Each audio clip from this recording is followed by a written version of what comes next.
तंत्र ने इस दुनिया को जो दिया है वो आज तक किसी ग्रंथ नहीं दे पाई।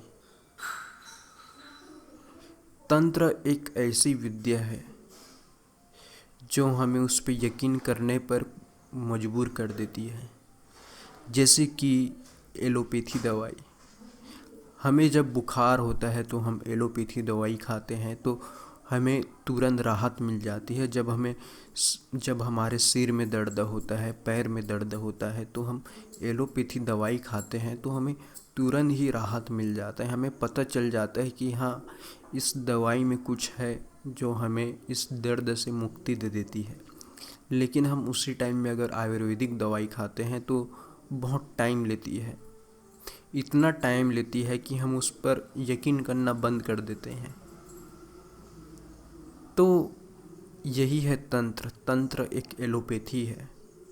अगर हम तंत्र के मार्ग को चुनें मुक्त होने के लिए या फिर कोई सिद्धि पाने के लिए, तो हमें यकीन हो जाएगा इसमें कि ऐसा सुपर नेचुरल चीज़ भी होता है।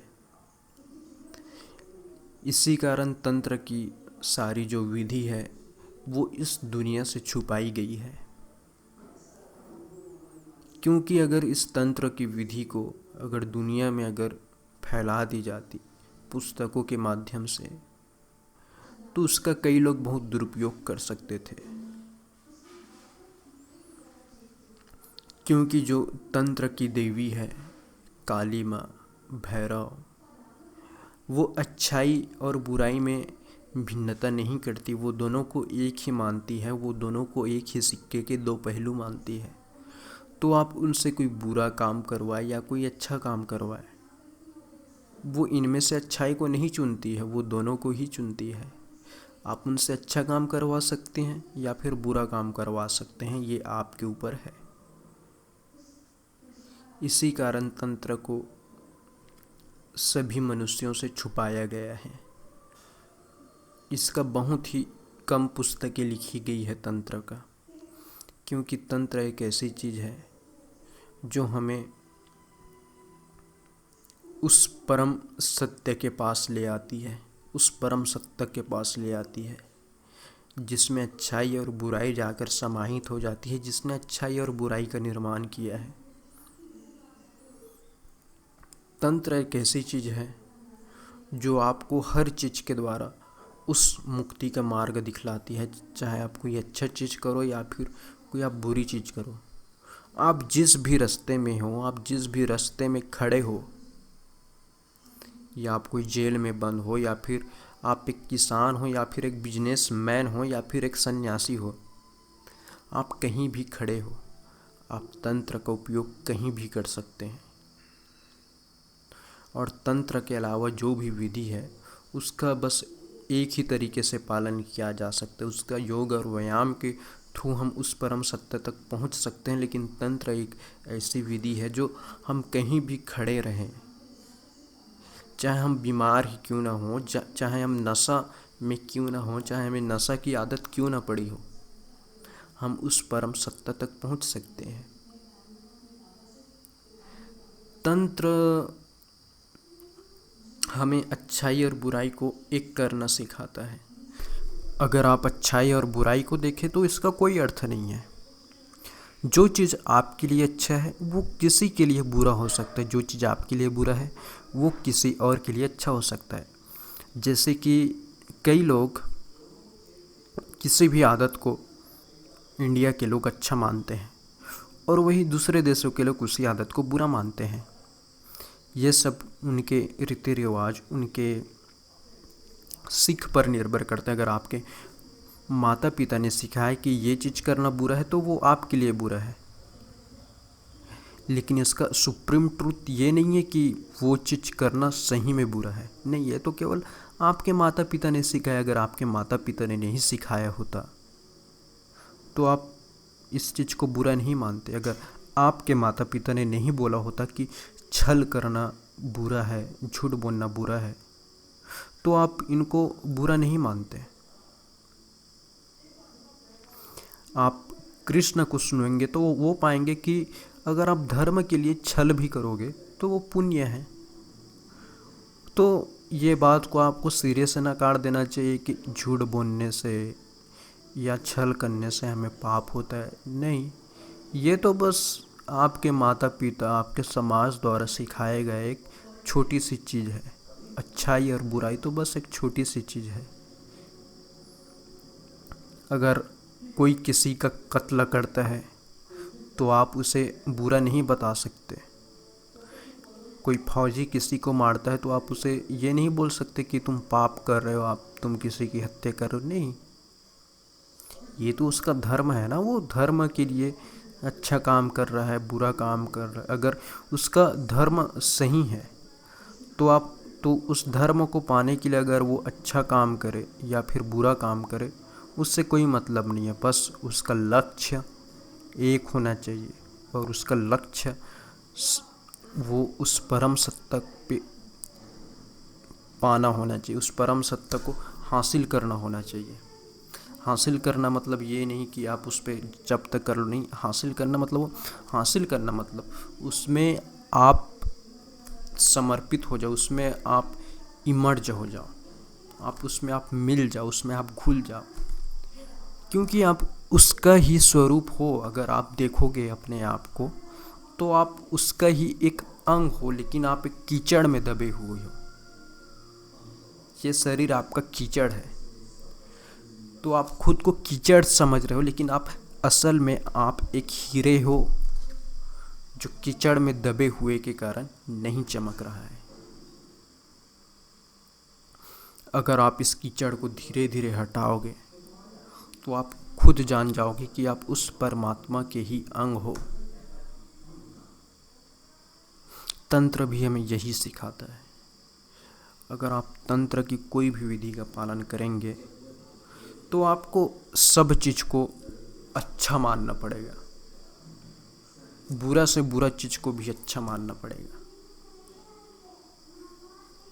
कई लोग जो इस आध्यात्मिकता के मार्ग में रहते हैं वो सेक्स वगैरह को बहुत बुरा मानते हैं, ये सब चीज़ को, नॉनवेज खाना को बहुत बुरा मानते हैं, लेकिन तंत्र ऐसा नहीं मानता। तंत्र के लिए सब बराबर है। आप नॉनवेज खाओ, सेक्स करो, इससे कोई मतलब नहीं है उसको। बस आपको हर चीज़ में अवेयर रहना चाहिए। अवेयर रहो आप, और आपका एक ही लक्ष्य हो, उस समाधि की अवस्था तक पहुंचना, उस परम सत्ता में अपने आप को घोल देना, वो आपका लक्ष्य होना चाहिए। तो लक्ष्य वो रहेगा, उसके अंडर में आप कोई भी काम करोगे वो आपका पुण्य ही होगा। जो सामने वालों को वो बुरा लगे, पाप लगे, लेकिन वो पुण्य ही होगा, क्योंकि आपका गोल वो है उस परम सत्य को प्राप्त करना। और उस परम सत्य को प्राप्त करने के लिए आप कोई भी कदम उठाए वो पुण्य ही है उस परम सत्ता के लिए। भले इन समाज वालों के लिए वो बुरा हो सकता है, लेकिन उस परम सत्य के लिए, उस ईश्वर के लिए ये पुण्य है। तो तंत्र हमें सिखाता है कि आप हर चीज़ को स्वीकार करो। आप चाहे गृहस्थ में हो तो भी आप उस परमात्मा को प्राप्त कर सकते हो। तंत्र ने कई विधि सिखाई है, तांत्रिक संभोग सिखाया है, जिसकी मदद से आप उस परम सत्य को प्राप्त कर सकते हो। तांत्रिक संभोग एक ध्यान की तरह होता है, वो संभोग को ध्यान बना देता है। तो संभोग में हम इतना अटके हुए हैं कि हमें समझ में नहीं आता कि इससे हमें फ़ायदा होता है या नुकसान होता है। लेकिन हमको ये सबको पता है कि संभोग से हमें बहुत ही आनंद मिलता है। इसी कारण तंत्र ने इसको ही मार्ग बना ली। क्यों ना जो चीज़ हमें सुख देती है उसे हम क्यों त्यागें, क्यों ना हम उसे ही मार्ग बना लें उस परम सत्य को पाने के लिए। तो तंत्र ने संभोग को भी मार्ग बनाया है। और जो चीज़ आपको सुख देती है और आप वो चीज़ करेंगे उस परम सत्य को पाने के लिए, तो इससे आसान तरीका और क्या हो सकता है? और कोई तरीका नहीं हो सकता। आप ध्यान करेंगे, सांसों में ध्यान करेंगे तो आप तो बोर उबेंगे ही।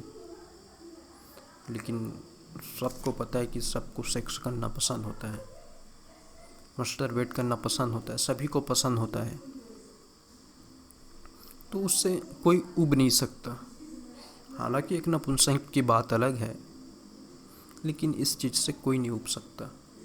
अगर आप इसे बुरी नज़र से नहीं देखोगे तो ये आपके लिए एक अमृत का समान है। ये आपके लिए एक ट्रेन या हवाई जहाज़ के समान है, जिसमें आप यात्रा करके उस अपने लक्ष्य तक जल्दी पहुंच सकते हो, बजाय आप पैदल चलो, क्योंकि ये आपको आनंद भी देती है और ये आपको उस परम लक्ष्य तक पहुंचाने में बहुत जल्दी मदद करती है। क्योंकि अगर आप इसे अच्छा माने तो आप इसमें अपना 100% समर्पित कर सकते हो। अगर आप संभोग को इतने ध्यान से करो, अपने आप को उसी में घोल दो, तो ये आपके लिए पूरा ध्यान बन जाएगा। अपने आप को उसी में समर्पित कर दो। आप जो भी कुछ कर रहे हो, जो भी कुछ आपके शरीर में चल रहा है, जो भी सेंसेशन हो रहा है, उसमें आप ध्यान दो और किसी चीज़ में ध्यान मत दो, बस उसी में ही ध्यान दो, तो ये एक प्रकार का ध्यान बन जाएगा। आप सांसों में ध्यान देते हो, नॉर्मल ध्यान करते हो, तो इसमें आपका ध्यान भटकता रहता है, क्योंकि इसमें आपको आनंद की अनुभूति नहीं होती, इतनी जल्दी आनंद की अनुभूति नहीं होती। लेकिन आप इस संभोग के द्वारा ध्यान करोगे तो आपको आनंद की अनुभूति होने के कारण आप इसमें आप अपना 100% दे सकते हो। इसी कारण ये आपको जल्दी मुक्ति प्रदान करने में सहायक होती है। इसी कारण मैंने बोला तंत्र एक एलोपैथी दवाई की तरह है, जो आपको यकीन हो जाएगा कुछ देर के बाद कि हाँ, ये ऐसे भी चीज़ होता है, क्योंकि आप इस मार्ग से चल रहे हो, तंत्र के मार्ग से चल रहे हो, तो आपको यकीन हो जाएगा। अगर आप तंत्र के अलावा और कोई मार्ग से चलोगे तो आपको यकीन नहीं होगा। जैसे कि आप तबीयत ख़राब होने पर आयुर्वेदिक दवाई खाते हो, आयुर्वेदिक दवाई में आपको मतलब यकीन ही नहीं होता कि इससे मेरी सर्दी ठीक हो रही है, इससे मेरा बुखार ठीक हो रहा है। आपको यकीन नहीं होता क्योंकि वो बहुत स्लो काम करता है। लेकिन उसकी बजाय आप एलोपैथी दवाई खाओगे तो आपको तुरंत ही काम कर देगा, तो आपको यकीन हो जाएगा कि हाँ, एलोपैथी दवाई काम करता है। इसी प्रकार आप तंत्र के मार्ग से चलोगे तो आपको भी यकीन हो जाएगा कि इस टाइप का कोई चीज़ होता है। तो तंत्र के मार्ग में चलने के लिए आपको बहुत ही ध्यान की आवश्यकता है, बहुत ही ज़्यादा ज्ञान की आवश्यकता है, जैसे कि एलोपैथी दवाई में होता है। आयुर्वेदिक दवाई तो आप कोई भी खा सकते हो, उसको ज़्यादा साइड इफ़ेक्ट नहीं होता। लेकिन एलोपैथी दवाई कोई भी खा लेता है, उसको साइड इफ़ेक्ट हो जाता है तुरंत, आप गलत तरीके से खाए। इसी प्रकार तंत्र भी होता है, आप इसे गलत तरीके से किए तो आपको 100% साइड इफ़ेक्ट होगा।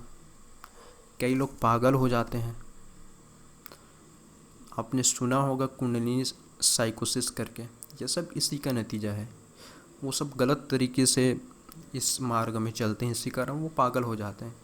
जैसे कि आप एलोपैथी दवाई को अगर 2-3 मात्रा कुछ ज़्यादा खा लिए तो आपको बहुत ही ज़्यादा साइड इफ़ेक्ट हो जाती है। इसी प्रकार तंत्र भी होता है, आप इसे थोड़ा सा भी गलत किए तो आपको इसका साइड इफ़ेक्ट भी दिखेगा।